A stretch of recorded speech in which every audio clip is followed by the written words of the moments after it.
Deputy down. Those two words cut through Comal County this afternoon.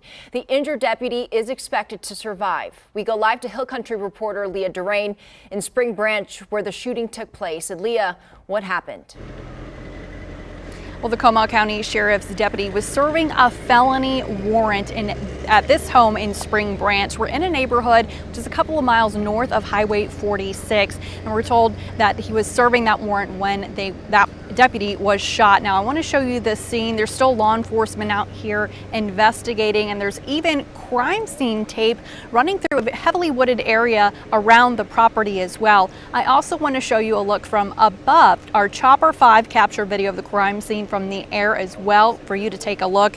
Now, a spokesperson for the sheriff's office tells us that after being shot, that deputy had to be flown to University Hospital for treatment. They are expected to survive, and the wound was considered non-life threatening. The suspect is in custody, although their name and potential charges have not yet been released.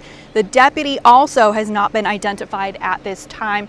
I touched base with Comal County Sheriff Mark Reynolds. He came out here to the scene and then went to spend some time with the deputy's spouse this afternoon. He says that all prayers are appreciated. Live in Spring Branch, I'm Leah Durain, KENS 5 Eyewitness News.